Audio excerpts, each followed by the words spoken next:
Welcome વિદ્યાર્થી મિત્રો, ફરી એકવાર સ્વાગત છે તમારું આપણી યુટ્યુબ ચેનલ પર. ધોરણ 11 અર્થશાસ્ત્ર વિભાગ બી પ્રકરણ નંબર 1 નું ગાલા એસાઇનમેન્ટ નું સોલ્યુશન આજે આપણે જોવાના છે. એમાં પણ પ્રકરણ નંબર 1 નું જોઈશું, એના પછી પ્રકરણ નંબર 2 આવશે. અને આપણે અહીંયા આંકડાશાસ્ત્રના, એકાઉન્ટના, બીએ ના એ બધા વિડીયો અપલોડેડ છે. વિભાગ બી નું સોલ્યુશન આપણું બધું થઈ ગયું છે, તો તમે એ જોઈ શકો છો. અને જે તમે આખા ગાલા એસાઇનમેન્ટના સોલ્યુશનની પીડીએફ મેળવવા માંગતા હોય તો નીચે ડિસ્ક્રિપ્શનમાં આપેલ મોબાઈલ નંબર પર મિત્રો કોલ કરીને તમે આખા ગાલા એસાઇનમેન્ટના સોલ્યુશનની પીડીએફ તમે મેળવી શકો. જરૂરથી કોલ કરીને આ પીડીએફ મેળવો, તો જેની કિંમત માત્ર ને માત્ર 50 રૂપિયા છે. અને ચેનલને સબસ્ક્રાઇબ કરવાનું મિત્રો ભૂલતા નહીં, વિડીયોને લાઈક પણ કરતા રહેજો. હેલો વિદ્યાર્થી મિત્રો, તો ચાલુ કરીએ આપણું ધોરણ 11 અર્થશાસ્ત્ર વિભાગ બી નું મિત્રો સોલ્યુશન. એમાં પણ મિત્રો પ્રકરણ નંબર 1 નો આ જ વિડીયોમાં આપણે જોવાના છીએ. કેટલાય વિડીયો ગાલા એસાઇનમેન્ટના સોલ્યુશનના મિત્રો આપણી ચેનલ પર મિત્રો અપલોડ થઈ ગયા છે. તો મિત્રો જઈને આપણા વિડીયો જુઓ પહેલા, અને પછી આ વિડીયો જુઓ. તો ફટાફટ પ્લેલિસ્ટ આપેલી છે નીચે ડિસ્ક્રિપ્શનમાં. અને તમે આખા ગાલા એસાઇનમેન્ટના સોલ્યુશનની પીડીએફ મેળવવા માંગતા હોય તો નીચે ડિસ્ક્રિપ્શનમાં આપેલ મોબાઈલ નંબર પર મિત્રો કોલ કરો.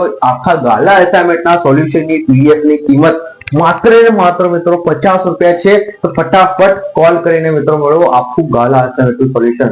તો વિચાર કરો, આખું ગાલા એસાઇનમેન્ટ સોલ્યુશન તમને મળે છે એ પણ ફક્ત 50 રૂપિયામાં મિત્રો. તો જરૂરથી કોલ કરીને મેળવો. અને વિડીયોને લાઈક કરવાનું તો મિત્રો ભૂલતા જ નહીં, અને ચેનલને મિત્રો સબસ્ક્રાઇબ કરવાનું ભૂલો નહીં. ચેનલને સબસ્ક્રાઇબ કરશો તો એટલા બધા વિડીયો તમારી પાસે આવશે, નહીં તો અમારે વચ્ચે વિડીયો બંધ કરવા પડશે મિત્રો. વૃત્તાંશ આકૃતિ એટલે શું? તો કે કુલ માહિતી માટે દોરવામાં આવેલી વર્તુળને તેના પેટા અંશ મુજબ વિભાજિત કરતી મળતી આકૃતિને વૃત્તાંશ આકૃતિ કહે છે. શું છે? તો કે વૃત્તાંશ આકૃતિ એટલે કુલ માહિતી માટે દોરવામાં આવેલ વર્તુળ તેના પેટા વિભાગોમાં અંશ મુજબ મિત્રો જ્યારે વિભાજિત કરવામાં આવે. કોણે? તો કે પેટા અંશ મુજબ વર્તુળને વિભાજિત કરવામાં આવે, એટલે કે એના જે ભાગ પાડવામાં આવે છે એટલે વિભાજિત કરવામાં આવે તો કરતા મળતી આકૃતિને મિત્રો વૃત્તાંશ આકૃતિ કહે છે. તો એની ખાસ નોંધ લેજો, બરાબર? આમ નોંધ નથી કીધી મેં, એકાઉન્ટ નથી ચાલુ કરવાનું અર્થશાસ્ત્રના લેક્ચરમાં. અર્થશાસ્ત્ર ભણો એટલે કે ઇકોનોમિક્સ ભણો. ઇકોનોમિક્સ પરથી તમારી સેલરી મિત્રો કેટલી થઈ શકે છે, તમને સ્કોલરશિપ મળે છે. જો તમારે 12માં મિત્રો 100 માંથી 100 આવી ગયા ને ઇકોનોમિક્સમાં, તમને સ્કોલરશિપ મળશે. તો ઇકોનોમિક્સમાં વધુ મહેનત રાખો મિત્રો, બાકી વધારે વિશે જવા દો.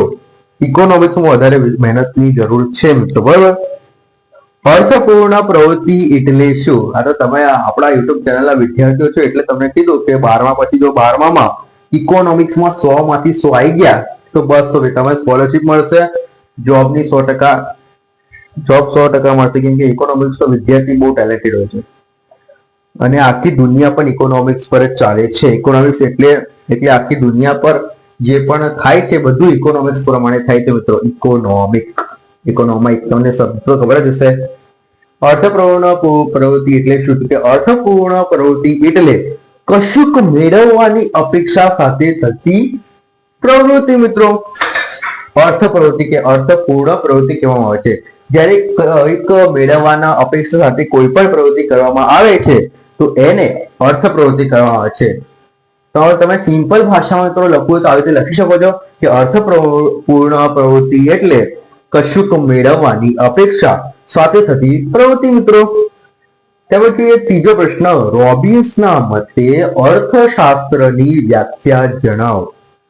રોબિન્સ અર્થશાસ્ત્રમાં મહત્વનો ફાળો. ઓકે, રોબિન્સના મતે અર્થશાસ્ત્રની વ્યાખ્યા મિત્રો આ મુજબ છે. તો કે રોબિન્સના મતે અર્થશાસ્ત્ર એટલે માણસ પોતાની જરૂરિયાતો અને વિકલ્પોનો ઉપયોગ ધરાવતા સાધનો વચ્ચે કેવી રીતે મેળ બેસાડે છે તેનું વર્તણૂકનો અભ્યાસ કરતું વિજ્ઞાન.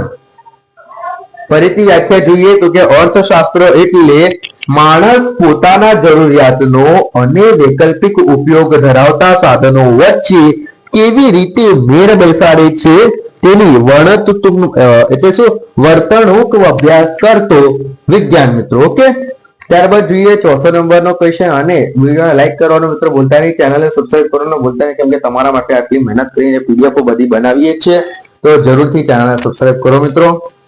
1000 સબસ્ક્રાઇબર કમ્પ્લીટ કરવાના છે. જો એ 1000 સબસ્ક્રાઇબર કમ્પ્લીટ નહીં થાય તો આ બધા વિડીયો બનાવેલા બધા મિત્રો મારા પાણીમાં જશે.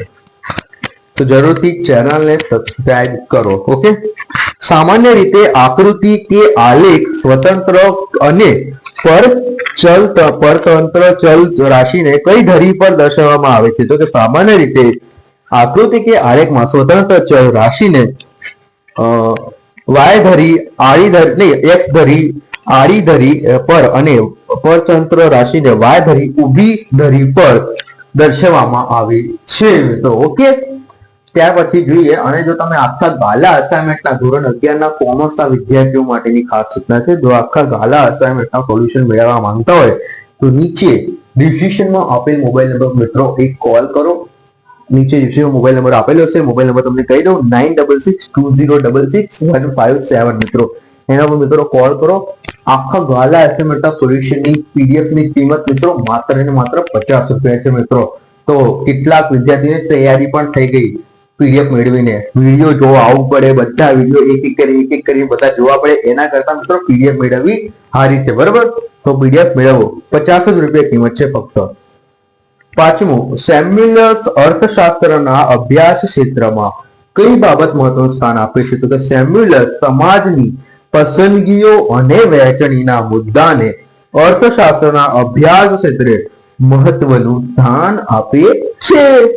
સેમ્યુલસ અર્થશાસ્ત્રના અભ્યાસ ક્ષેત્રે કઈ બાબતોનું મહત્વનું સ્થાન આપે છે? તો કે સેમ્યુલસ સમાજની પસંદગીઓ અને વહેંચણીઓના મુદ્દાને અર્થશાસ્ત્રના અભ્યાસ ક્ષેત્રે મહત્વનું સ્થાન આપે છે.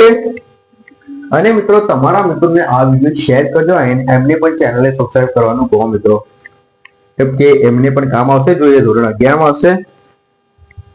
આર્થિક માહિતીની રજૂઆત કઈ 3 રીતે કરી શકાય છે?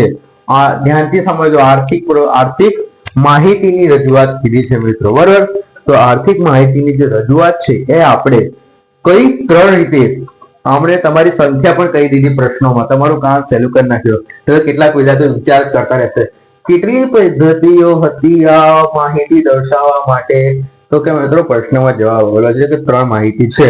તો કઈ 3 માહિતી? તો વર્ણનાત્મક અને ભાષા દ્વારા. યાદ રાખજો, વર્ણનાત્મક અને ભાષા દ્વારા, આંકડાઓના દ્વારા મિત્રો, આંકડાઓ દ્વારા અને આકૃતિ કે આલેખ દ્વારા, એમ 3 રીતે માહિતી મેળવી શકાય છે. આથી આપણો વિડીયો પૂરો થાય છે. જો તમને વિડીયો ગમે તો વિડીયોને લાઈક કરજો, ચેનલને મિત્રો સબસ્ક્રાઇબ કરવાનું ભૂલતા નહીં. અને આખા ગાલા એસાઇનમેન્ટના સોલ્યુશનની પીડીએફ મેળવવા માટે નીચે ડિસ્ક્રિપ્શનમાં આપેલ મોબાઈલ નંબર મિત્રો કોલ કરો. આખા ગાલા એસાઇનમેન્ટના સોલ્યુશનની પીડીએફ ની કિંમત માત્ર ને માત્ર મિત્રો 50 રૂપિયા છે. તો ફટાફટ કોલ કરીને એ મેળવો.